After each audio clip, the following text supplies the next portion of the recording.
Fairmont Crest feels stretched so tight that even the air turns heavy as the wave of truth rolls out from the room where Peaches laid down the pieces no one wanted to touch.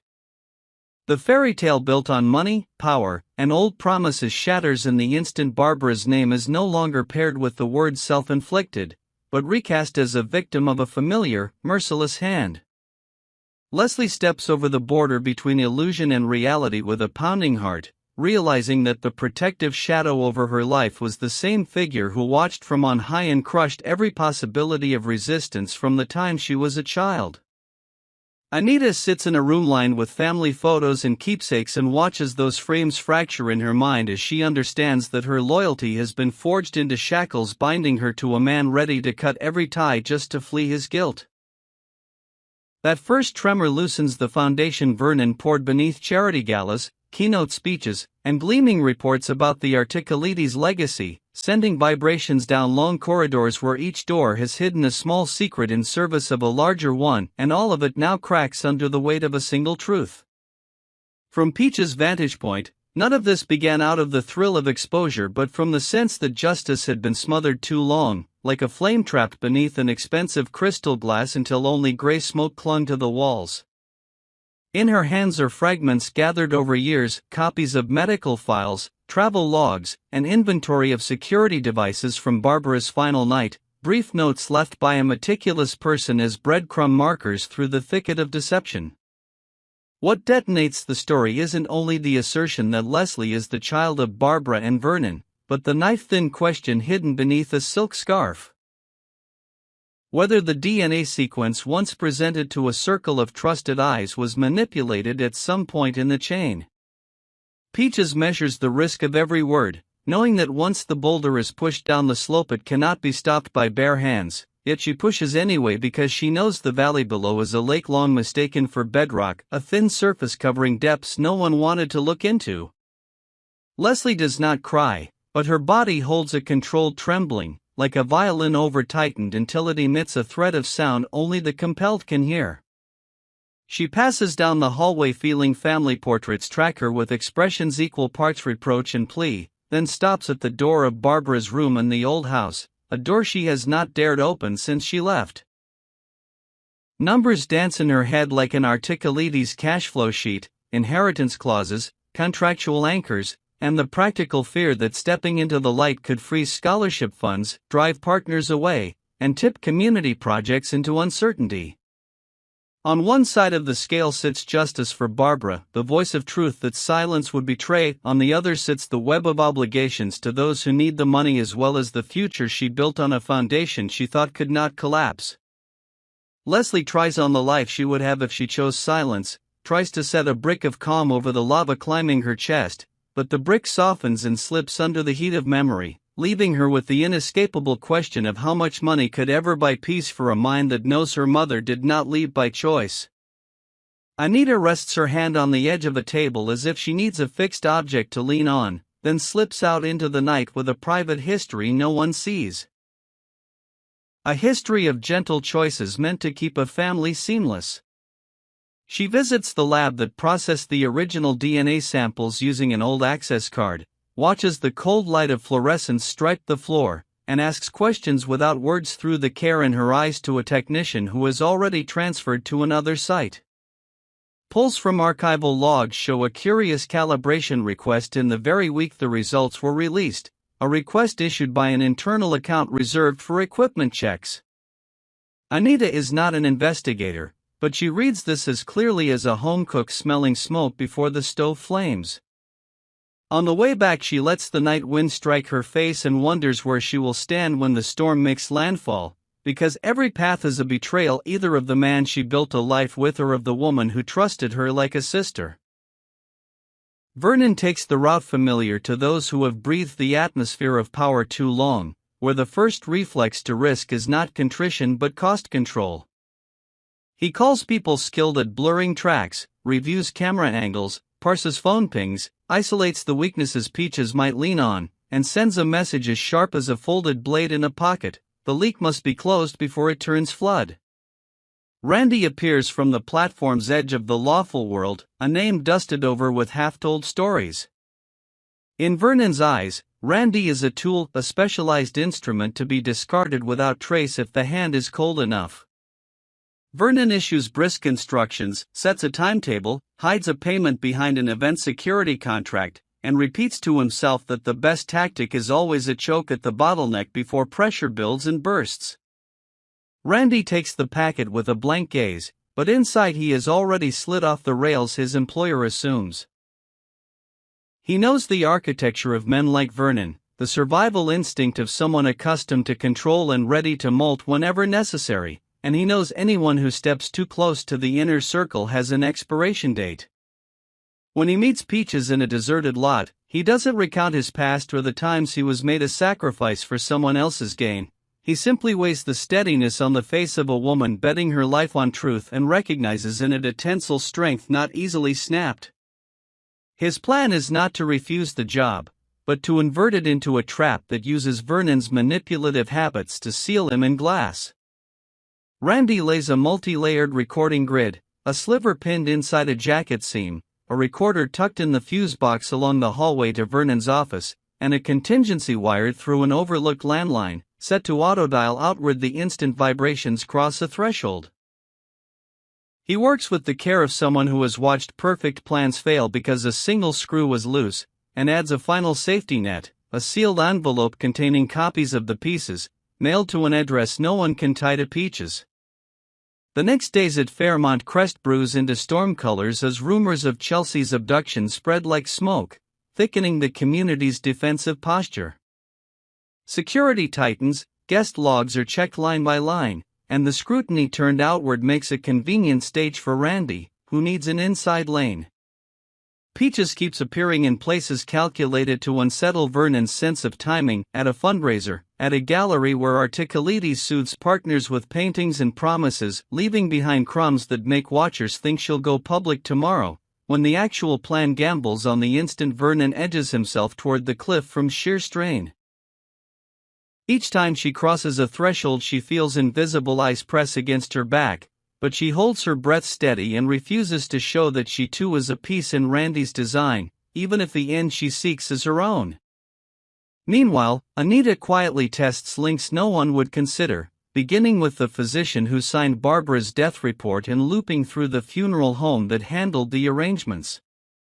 She spots a modest detail, like smudged ink, that the timing of an old bruise doesn't match the travel-proof Vernon once produced for Barbara's movements. No one she speaks to realizes they have laid another stone on the tilting scale inside her. Only Anita understands how each orphan fragment is building an image no longer ignorable.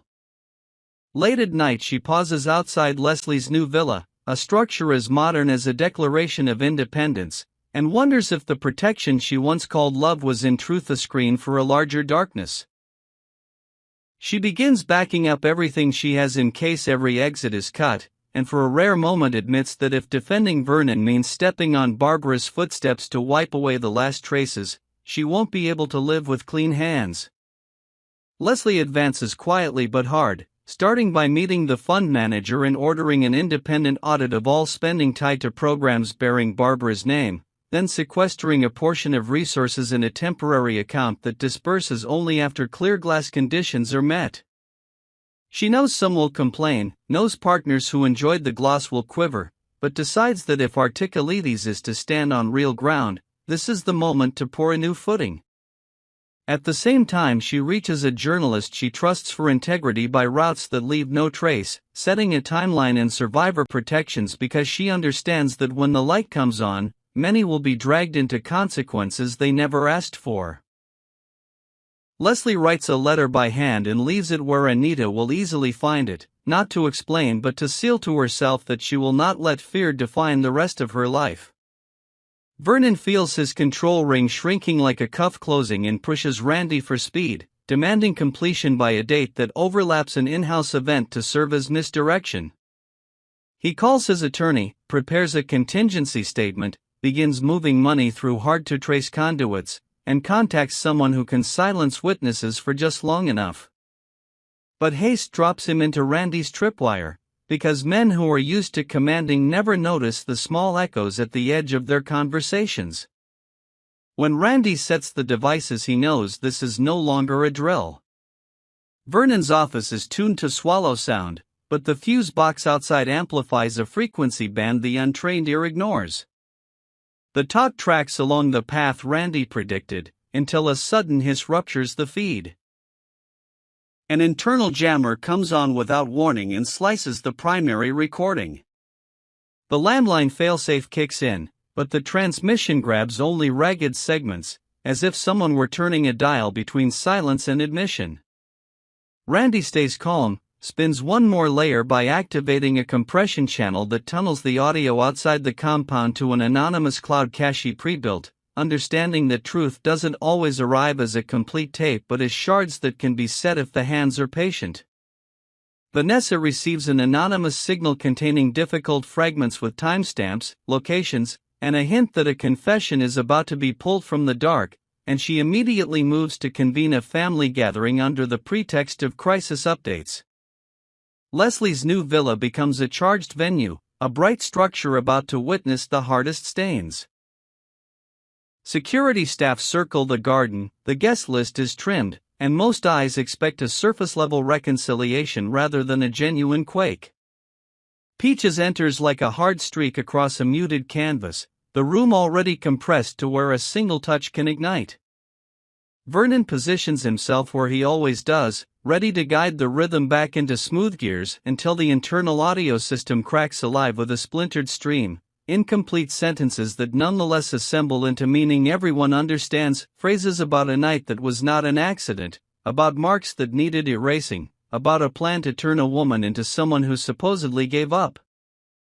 The room does not gasp, it stills, and within that stillness relationships switch places like chessmen swept from the board. Anita steps out from her private shadow with an uncanny composure, not to swear fealty or declare betrayal but to lay another fact on the table instead of burying it. She produces the cross-check results she ran with an independent unit, where the data string indicates a manipulation likelihood above acceptable error, and she walks through a timeline that anyone willing to line up will see riddled with gaps. She doesn't speak a verdict, she opens a box of orphan stones to show that the lid cannot close as if nothing has happened. The stalemate no longer belongs to one person, everyone must answer what kind of piece they want, a smooth story told by the strongest or the angular quiet of reality where cracks are accepted as structural. Vernon's face shifts, not because he is ready to repent but because he recognizes new holes in his control that money and threats cannot patch in the short term. From that moment on, the question is no longer whether the truth will explode but which direction it will break. Randy hands copies to an attorney of his own choosing as insurance and sets a condition. Any violence against Peaches or any woman connected to this will trigger full release. Peaches absorbs the backlash of a public that questions motives, but she is prepared by documenting verification steps and the process she endured, keeping her story from becoming a solitary manifesto and welding it to method. Leslie surveys the field like a commander over a campaign model, knowing each move draws a string of reactions. She signs orders suspending some commitments to prioritize legal budgets for re-examination and launches a fund for survivors of domestic violence under Barbara's name with rigorous transparency, a declaration that her mother's memory will not remain a decorative portrait but carry weight in the world. Vernon does what men like him do when pinned, he carves exit routes, scatters decoys, tries to recast the crisis as a smear run by opportunists. He hires crisis managers to repaint the scene, plants side stories about infighting, tries to drag other names into the static to dilute the signal. Yet under every layer of smoke there are burn lines in the grain, physical proofs not so easily magicked away, the bruise analysis, the chopped but contextual recordings, the secondary camera cache from a night assumed erased but still tucked on a backup server offsite.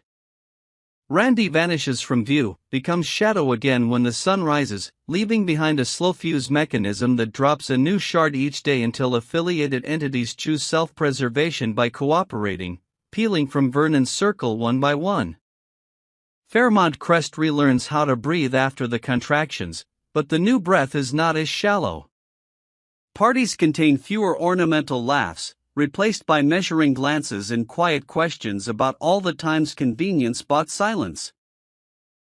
Anita moves into a small house by the lake with little luggage and places a photo of Barbara on a shelf, a reminder that some debts are paid not with money but with repeated choices. Leslie spends long hours in a new office with auditors, lawyers, and women who come to tell their stories after hearing of the Barbara Fund, then drives home late to hallways lit by only a few bulbs. Peaches keeps walking her road, knowing it does not end with a speech or a family meeting but with other voices learning to braid together so no one is shoved into the dark as easily again. Still, sealed envelopes of questions remain. The new DNA work shows interference but not the hand, the recordings contain gaps that give deniers a side street, and it is still possible that someone else touched the architecture of Barbara's tragedy. In a cupboard few remember, Barbara's old music box clicks metal whenever a drawer opens, because inside hides a classic recording mechanism only its maker would understand. None of them, not yet, knows that this small thing holds her final hours with a candor modern devices ache to equal. Elsewhere, a former lab employee keeps his work log coded in symbols only he can read in ways turning it over, while a longtime donor to Articalides demands independent audits for every related year. Truth's footprints rarely walk straight, they loop in confusion and clasp suddenly at an unseen bend. At the cyclone's center each person must redefine themselves. Peaches is no longer only a messenger but accountable for the manner of the message. Leslie is no longer a beneficiary but an architect of groundworks. Anita is no longer the keeper of family flame at any cost but the guardian of a line fire must not cross to consume the innocent. Randy is no longer a silent functionary but a reminder that even in the dark market of commissions, someone can push upstream. Vernon, though still resourced enough to prolong the game, has lost the one thing essential to a myth's architect, unquestioned trust. Fairmont Crest still lights up at night, glasses still clink, music still coasts under the chatter, but beneath the wood floor's hairline fractures trace out, and everyone now knows a single misstepped foot will sound different, a warning that the first quake was only the overture to a change not easily reversed. If one day the tape hidden inside Barbara's music box is found, if the work log lands on the right desk, if a new shard of that night is shaken from a drive presumed dead, the story will drop another level to a depth where apologies have nowhere to stand. For now, those at Fairmont Crest live in alert composure, understanding that silence has become harder than speech because it means watching others pay the price in your place. Peaches walks past the lake while the morning mist lifts. Leslie lays a hand on plans to rebuild community programs. Anita locks her door each night with the quiet of someone who no longer shelters wrong. Randy dissolves into the city as if he was never there. Overhead a thin drift of cloud slides to reveal a strip of blue, not an ending but a breath between chapters, where every question still hangs, forcing anyone who enters the estate to ask if they have the courage to hear the rest when the final shell cracks, or whether they will keep living with the faint splitting underfoot until it grows too loud to pretend it isn't there.